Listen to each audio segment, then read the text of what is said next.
En el nombre del Padre, y del Hijo, y del Espíritu Santo. Amén. Dios te salve María, llena eres de gracia, el Señor es contigo.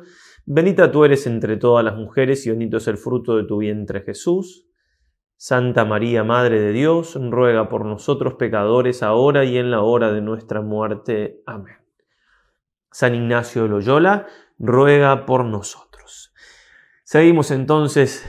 Continuamos con esta segunda semana de los ejercicios, tratando de tener este conocimiento más interno del Señor, buscando ir acomodando nuestra vida a la de Él, por ese reflectir que hacemos siempre, como nos dice San Ignacio, trabajando en alguna elección que haya que hacer, o en las disposiciones para hacerla mejor, o en la reforma de vida. Bueno, avanzando poco a poco, sin prisa pero sin pausa, en este caminar que hemos emprendido con la gracia del Señor. Habíamos quedado en las bodas de Caná, dice Juan, capítulo 2, versículo 12. Después de esto, él descendió a Cafarnaúm con su madre y sus hermanos y sus discípulos, y permanecieron allí no muchos días. Podemos ver en el mapa entonces lo cerquita que estaba Cafarnaúm de Caná.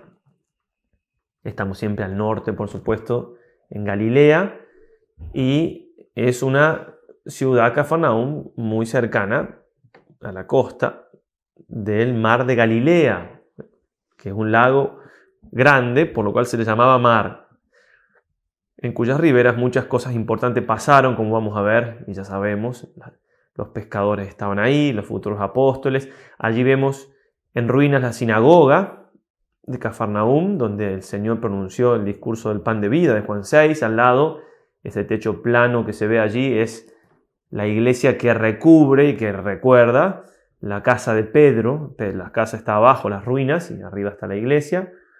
Bien, y algunas fotos más entonces del lago. Pero vamos entonces al misterio que vamos a contemplar en este día. Dice San Ignacio en el número 277, de cómo Cristo echó fuera del templo los que vendían, escribe San Juan en el capítulo 2, versículo del 13 al 22. Dice así entonces el apóstol: estaba cerca la Pascua de los judíos, y Jesús subió a Jerusalén, y halló en el templo a los que vendían bueyes y ovejas y palomas, y a los cambistas sentados. Y haciendo un azote de cuerdas, echó fuera del templo a todos, con las ovejas y los bueyes, y desparramó las monedas de los cambistas, y volcó las mesas. Y dijo a los que vendían las palomas: quitad esto de aquí, y no hagáis de la casa de mi padre casa de mercado. Recordaron sus discípulos que estaba escrito: el celo de tu casa me consumirá. Interviniendo entonces los judíos le dijeron: ¿qué señal nos muestras ya que haces esto? Respondió Jesús y les dijo: destruid este templo, y en 3 días lo levantaré. Dijeron entonces los judíos: durante 46 años fue edificado este templo, y tú lo levantarás en 3 días. Pero él hablaba del templo de su cuerpo.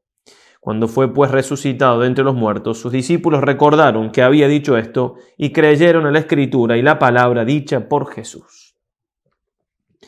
Vamos entonces a la composición del lugar. Estamos otra vez yéndonos del norte al sur, a Jerusalén, siempre el Señor ahora con sus primeros discípulos, serán los apóstoles. Volvemos a ver el templo, esa explanada tan grande que recordábamos, cabían para algunos 250.000 personas, otros hablan de 150.000, como sea, muchísima gente. Allí estaban vendiendo. Ahí estaban los animales, los cambistas, en ese lugar, que era el lugar sagrado, ¿sí? Y algunas imágenes entonces de pinturas que nos pueden ayudar a meternos un poco más en este misterio, que creo que no suele ser muy meditado, y nos ayuda a conocer el corazón de nuestro Señor Jesucristo. Como vamos a ver, no hay por qué pensar que Jesús les pegaba con los azotes, con el azote que había hecho, pero eso no quita la santa ira del Señor y el milagro de majestad que hace, como comentaremos.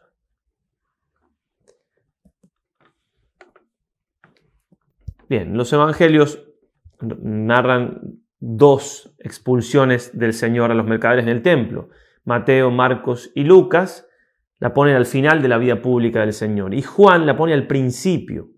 Pero todo da a notar de que en realidad fue al principio de la vida pública, porque el único de los evangelistas que pone 3 idas de Jesús a Jerusalén, que son una vez por año, es Juan. Los otros 3 evangelistas enmarcan todo lo que pasó en Jerusalén en una sola ida del Señor. Por eso, como Juan la pone en el primer año, es de pensar que fue en el primer año de la vida pública de Cristo. San Ignacio lo pone aquí, por supuesto, también en el primer año, por eso lo vemos después de las bodas de Caná. La petición, como siempre, conocimiento interno del Señor, que por mí se ha hecho hombre para que más le ame y le siga. Acá tenemos que entrar al corazón de Cristo y tratar de pedirle al Señor que nos haga conocer, sentir internamente ese ardor suyo por la gloria de su Padre. Ese amor, en definitiva, abrazador por la gloria de su Padre. También pedir al Señor la gracia de descubrir su divinidad en el templo de su cuerpo. Destruir este templo y lo reconstruiré en 3 días. Primer punto para nuestra meditación, nuestra contemplación: la casa de Dios convertida en un mercado. Hay que tener presente que iba mucha gente, como hemos dicho, para las fiestas y claro, en esa cantidad de gente que llegaba a Jerusalén había que presentarles facilidades para que ellos pudieran comprar bueyes, terneros, cabritos, para los sacrificios que había que ofrecer. También muchos venían con monedas griegas o romanas y para ofrecer en el templo no podían con esas monedas, tenían que cambiarlas con monedas del templo. Claro, pero el problema es que no se podía usar ese lugar sagrado, no se podía usar para eso. Es decir, los sacerdotes aprovechaban esa circunstancia y sacaban además grandes ganancias, como vamos a ver por las palabras del Señor. Los cambistas cobraban intereses exorbitantes, ¿no? Lo va a decir Marcos claramente. El Señor habla de cueva de bandidos o de ladrones, no solamente que vendían, sino que robaban. Ya con vender era algo que no se debía hacer ahí. Imaginemos entonces al Señor entrando en ese lugar, la casa de su Padre, y verla así profanada de esa manera. Entremos al corazón de Jesús, tratemos de sentir sus sentimientos. En cuanto podamos, ¿no? En cuanto nos permita el Espíritu Santo. Estamos hablando de algo tan sublime. A mí me da de pensar de que no es la primera vez que el Señor veía ese espectáculo. Lo había visto de los 12 años. Cada vez que iba a Jerusalén veía lo mismo. Sería raro pensar de que fuese la primera vez. ¿Cuánto habrá sufrido eso Jesús? No era el momento de manifestarse, pero ahora ya sí, en su vida pública, llegó el momento. Y quizás acumulado el dolor de tantos años de ver lo mismo, de ver la casa de su Padre profanada de esa manera, el Señor irrumpe en lo que vamos a ver ahora. Tenían muy claro los judíos que el templo no se podía usar para eso. En el Talmud, que es un comentario a la Sagrada Escritura que los judíos le daban más importancia que la misma Sagrada Escritura muchas veces, se decía: no se ha de subir al templo con bastón, o llevando sandalias, o bolsa, ni aun el polvo de los pies. No se debe pasar por el templo como un atajo para ahorrar el camino. ¿Qué atajo ni qué polvo de los pies, no? Por eso entrar en escena y ver eso, los animales con sus balidos, con sus ruidos, con el lío. He podido estar, por gracia de Dios, un par de veces en Tierra Santa y el clima en la calle, al menos las veces que estuve, de querer vender cosas, ¿no? Es muy ruido y gente que te quiere vender cosas, y es un ambiente difícil en ese sentido. Imagínense en este lugar entonces, que era el templo, lo que habrá sido para el corazón de Jesús. Y esto lo tenemos que hacer y ir reflexionando en nosotros, a ver hasta qué punto tenemos ese sentido de lo sacro y realmente nos duelen las cosas sagradas cuando son profanadas. A veces se nos pasan las cosas sacras, ¿no? Pedir al Señor ese sentimiento de lo espiritual, el estiércol de los animales. Bueno, ¿para qué abundar? Ya tienen ahí el panorama, ustedes tienen que meterse ahí y ver, imaginar y estar ahí como un esclavito indigno y verlo al Señor. Bueno, segundo punto entonces, Jesús echando a los mercaderes. Va a decir San Ignacio, yo leo los dos puntos que trae él aquí directamente porque son de esta segunda parte nuestra. Echó todos los que vendían fuera del templo con un azote hecho de cuerdas. Y segundo punto, derrocó las mesas y dineros de los banqueros ricos que estaban en el templo.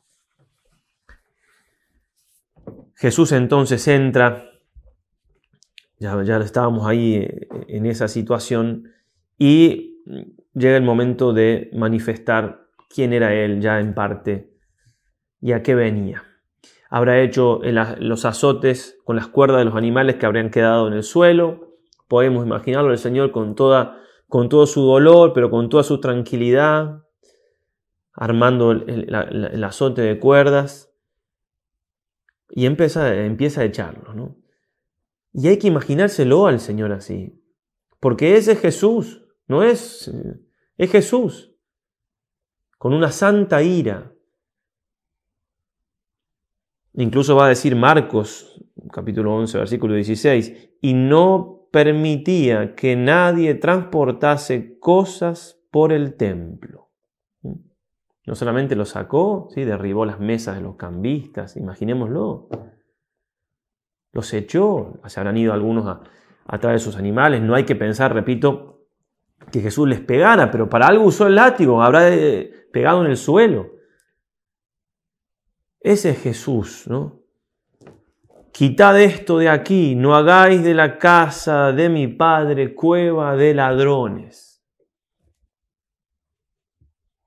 ¿Cuánto para pensar y meditar y conocer el corazón de Jesús? San Ignacio destaca, en el punto 3, que también lo hacemos referencia aquí, a los pobres que vendían palomas mansamente, dijo: quita estas cosas de aquí y no queráis hacer mi casa de mercadería.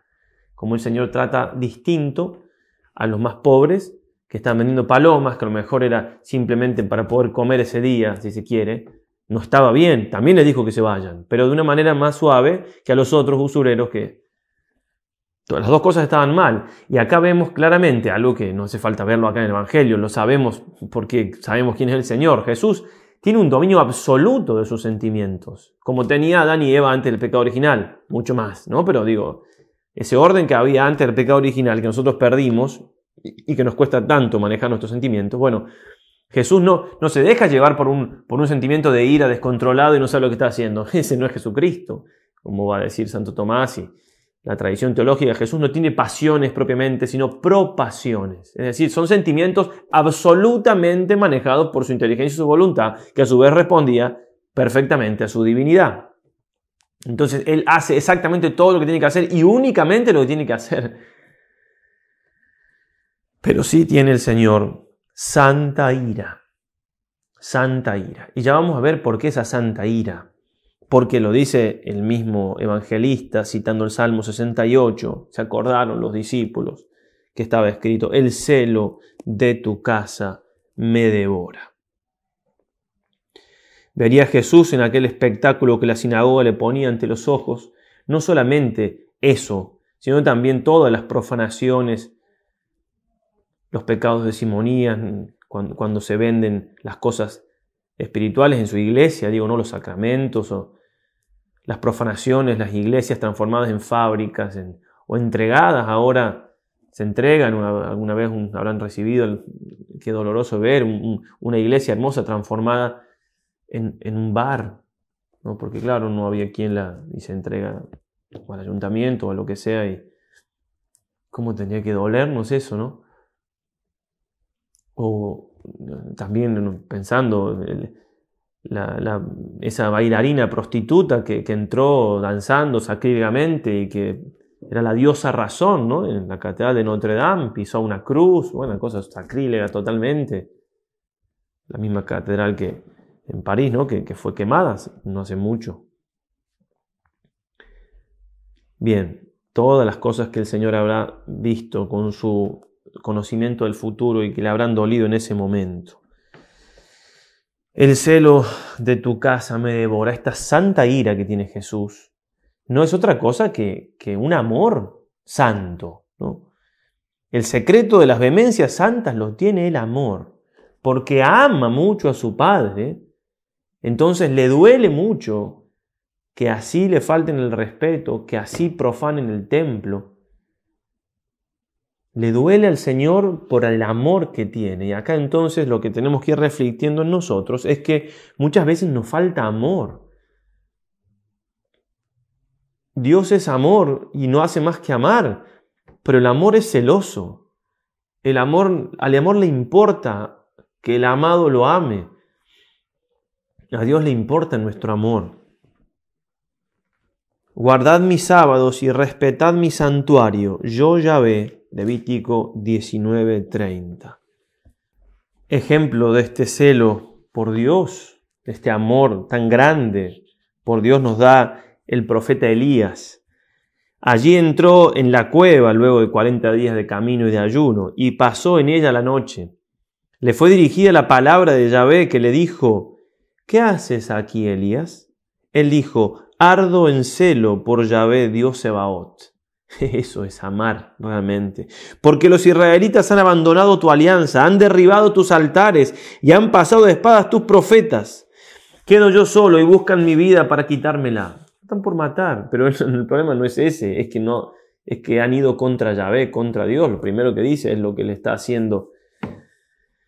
Tenemos que entender entonces que el amor a Dios nos tiene que llevar a execrar, es decir, a aborrecer todo lo que nos aparta de Dios. Ese verbo execrar tiene 3 acepciones: condenar y maldecir con autoridad sacerdotal o en nombre de cosas sagradas, vituperar o reprobar severamente, aborrecer, tener aversión. Es lo que Dios le pedía al pueblo elegido que hiciera con todo lo que se refería al culto de los pueblos que ellos iban conquistando.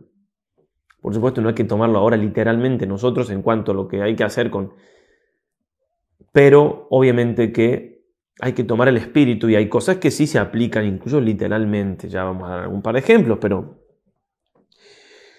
por ejemplo leemos en el Deuteronomio 12:2: suprimiréis todos los lugares donde los pueblos que vais a desalojar han dado culto a los dioses, en lo alto de los montes, en las colinas y bajo todo árbol frondoso.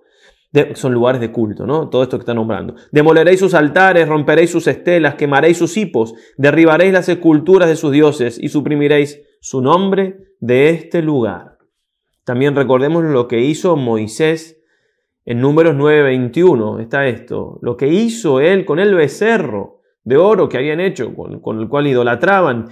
Y vuestro pecado, le llama el becerro que os habíais hecho, lo tomé y lo quemé, lo hice pedazos, lo pasé a muela hasta que quedó reducido a polvo y tiré el polvo al torrente que baja de la montaña.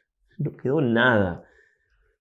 Y es lo que decíamos, el tanto cuanto y las cosas que me apartan de Dios. Nada. Dios es un Dios celoso, un Dios que ama. Deuteronomios 4, 23 y 24. Y de haceros alguna escultura o representación de todo lo que Yahvé tu Dios te ha prohibido. Les manda a evitar eso, porque Yahvé tu Dios es un fuego devorador, un Dios celoso.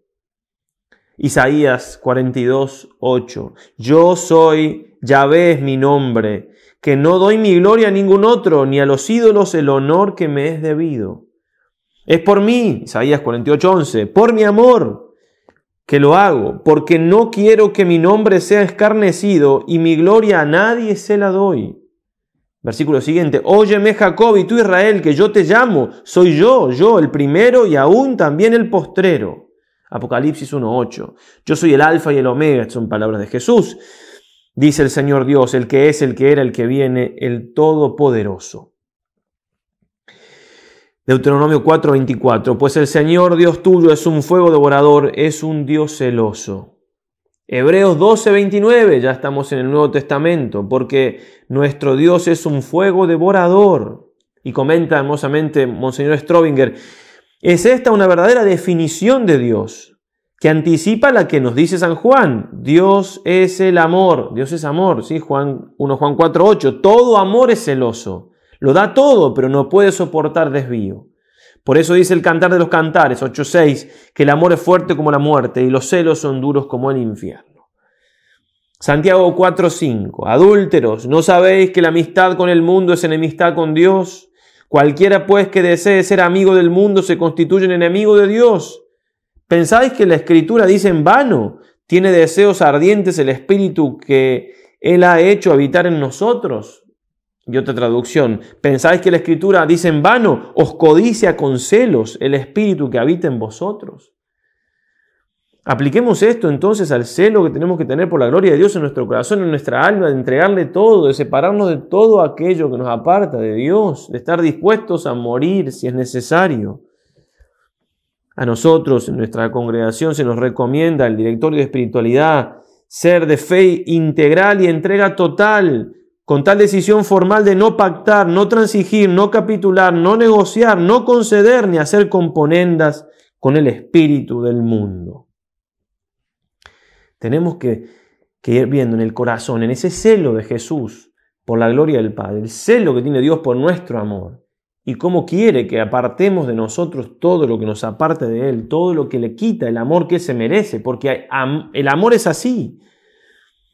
Guárdate de hacer pacto con los habitantes del país en que vas a entrar, para que no sean un lazo en medio de ti. Al contrario, destruiré sus altares, destrozaréis sus estelas y romperéis sus hipos.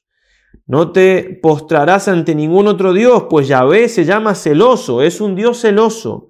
No hagas pacto con los moradores de aquella tierra, no sea que cuando se prostituyan tras sus dioses y les ofrezcan sacrificio, te inviten a ti y tú comas de sus sacrificios. Éxodo 34, 12 y siguientes. Bueno, y hay textos y más textos de la Escritura donde Dios se preocupa una y otra vez para que el pueblo quede puro de los otros dioses, quede puro de todo amor que no sea realmente al Dios verdadero. Y en ese sentido, entonces, uno tiene que analizar una y otra vez hasta qué punto cuidamos nuestra fe, hasta qué punto nos importan las cosas de Dios. Primero en lo personal, familiar, después en lo social, en lo que cada uno pueda. Una sola vez escuché esto de una mujer, madre, sencilla, una mujer no parecía de mucha cultura, nada, en una conversación así, hablando un poco de la universidad. Dice, yo no sé si voy a mandar a mis hijos a la universidad, porque conozco al hijo de tal y la hija de tal, que por ir a la universidad perdieron la fe. Bueno, yo casi me levanto y aplaudo, porque eso es darle importancia a la fe, a la vida eterna, a lo espiritual.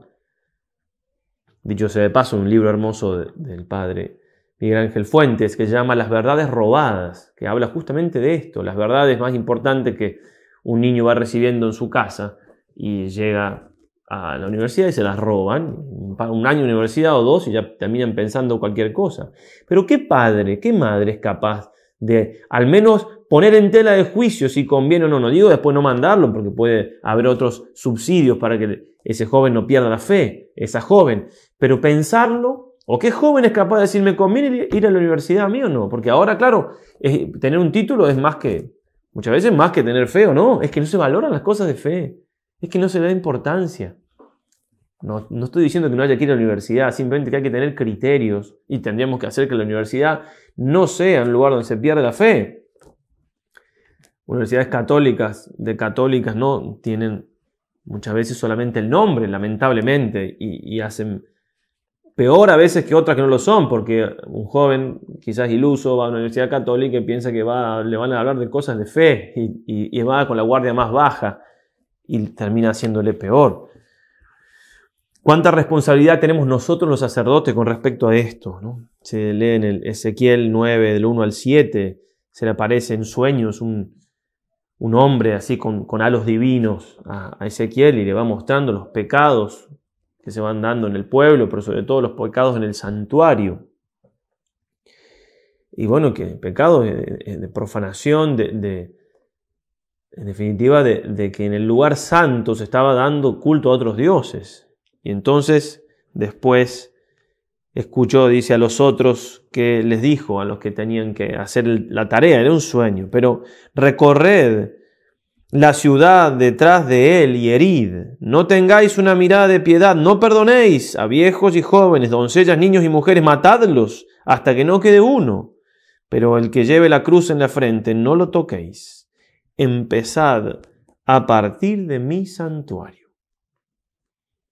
Incipite a santuario meo, dice el texto latino. Empezaron pues por los ancianos que estaban delante de la casa del santuario. Bien, entonces nosotros cuánta responsabilidad tenemos, porque estamos llamados a hacer absolutamente lo contrario, a llevar a las gentes al Señor.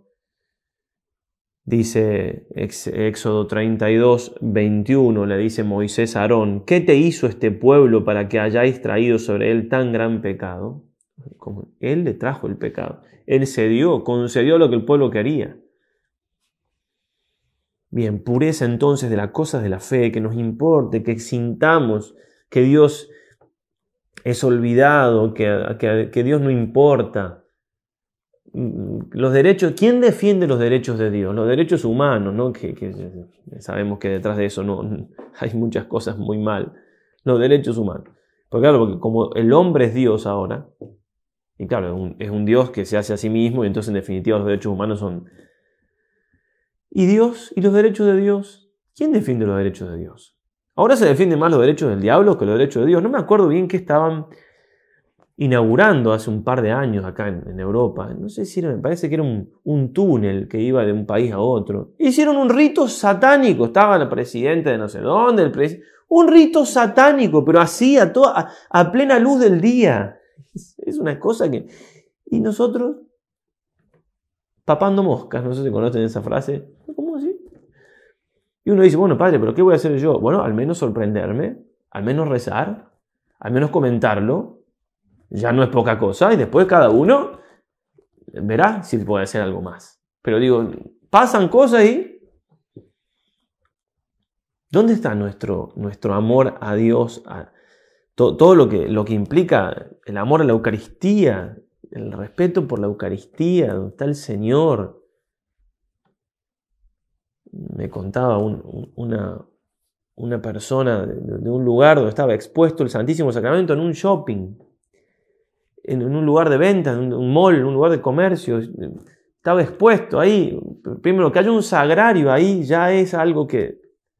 ¿No es cierto? Bueno, qué sé yo, habrá disposiciones, habrá quizás un lugar digno, en un lugar así se pueda, bueno, no sé, no voy a juzgar yo, pero que esté expuesto el Santísimo así, sin que nadie esté adorándolo al Señor, que se vea y la gente va comprando cosas.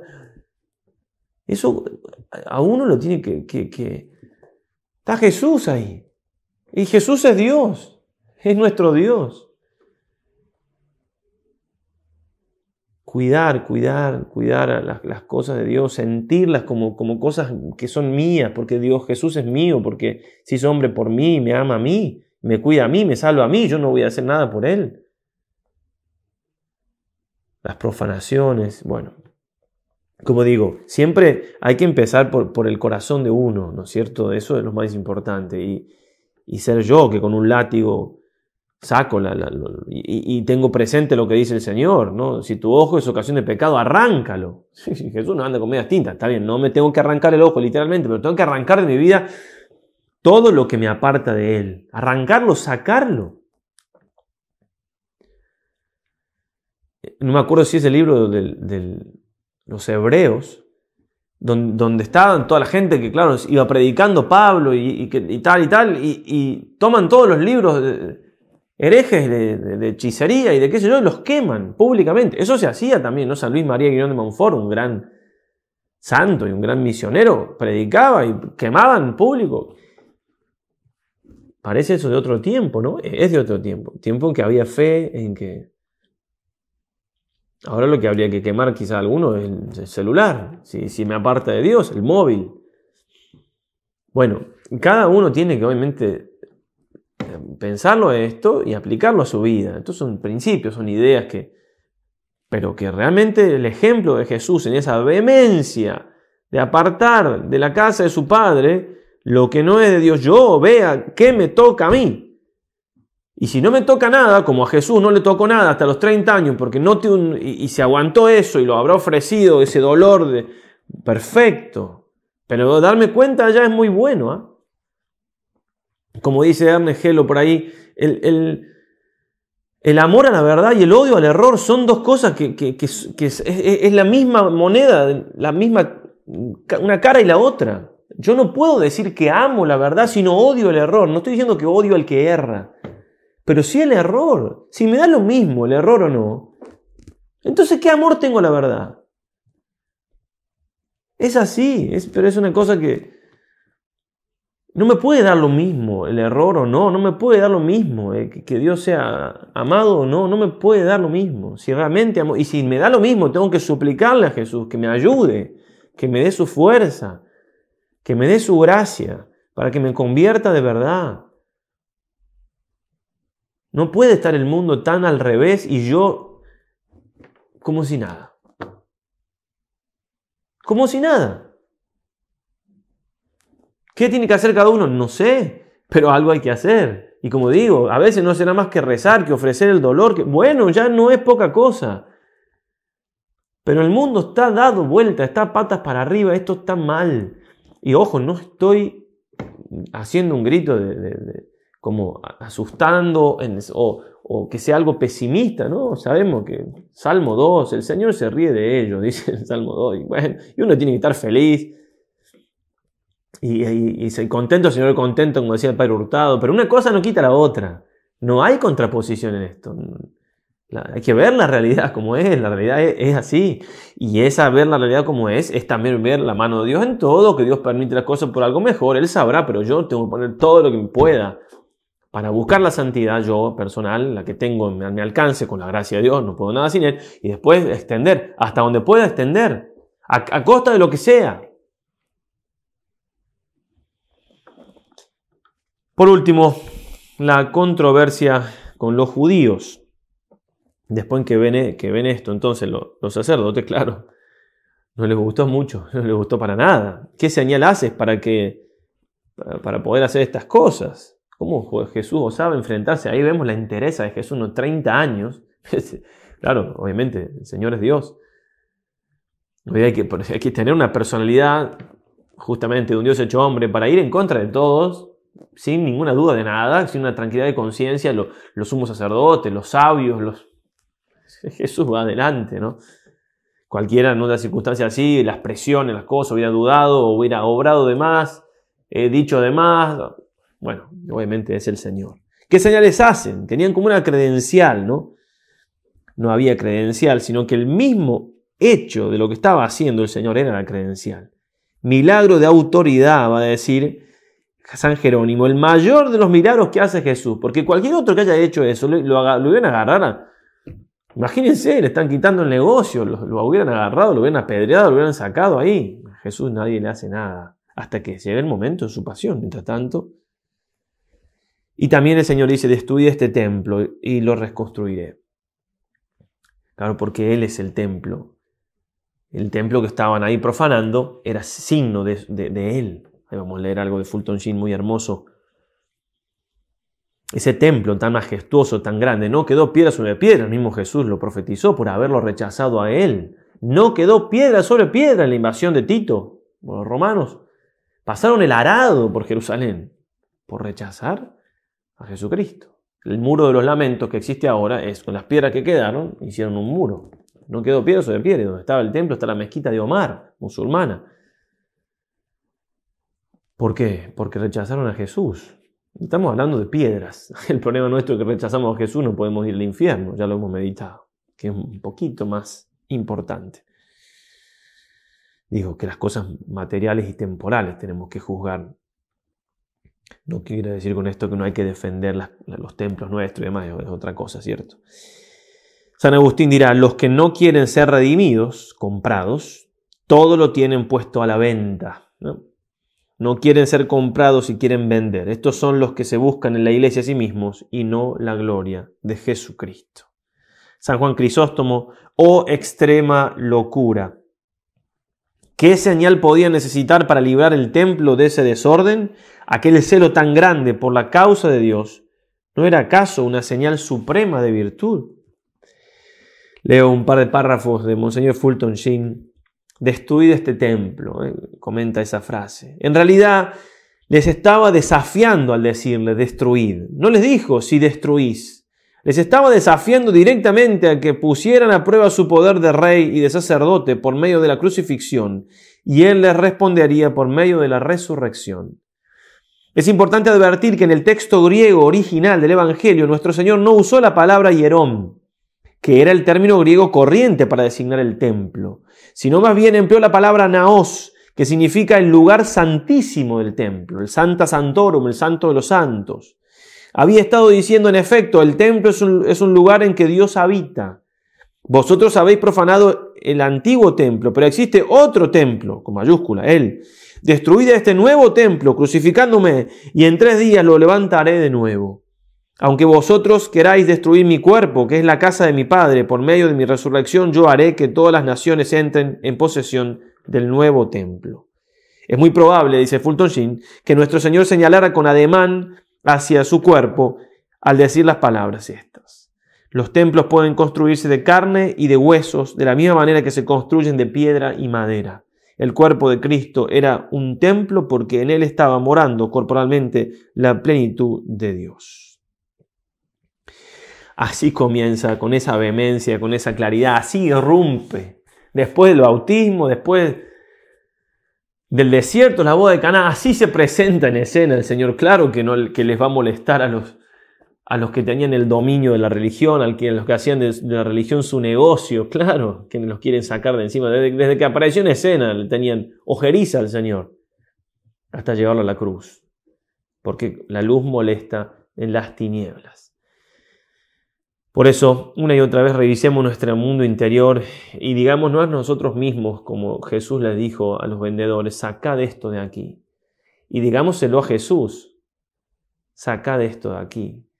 O sea, pidámosle a Él que saque de nosotros todo lo que no tiene que ver con Él, es decir, todas las afecciones desordenadas que estamos tratando de buscar con ojo de perito y suplicar al Señor que nos libre de ellas para hacer su voluntad. Quizás no es arriesgado pensar de que, claro, todos los otros años que Jesús ha ido al templo fue con José y con María, habrán compartido con ellos ese dolor, ¿no? Esas miradas de dolor al entrar al templo y ver eso.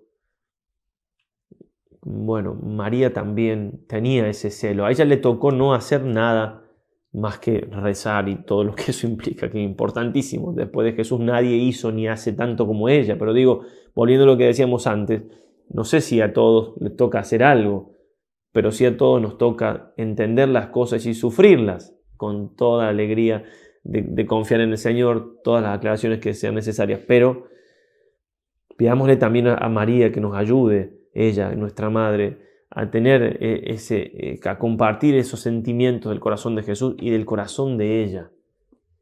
Sobre todo al pie de la cruz, viendo ella cómo su Hijo sufrió tantísimo por la gloria del Padre, como el amor del Padre, ¿no? Lo devoró en algún sentido. El amor por tu casa me devora. Cristo entregó todo, se consumió en amor. Que nosotros también podamos hacer lo mismo, consumiendo en nosotros todo lo que no sea de Dios y entregándonos nosotros mismos como hostias puras, santas, agradables a Dios, como dirá San Pablo. Ave María, purísima, sin pecado concebida.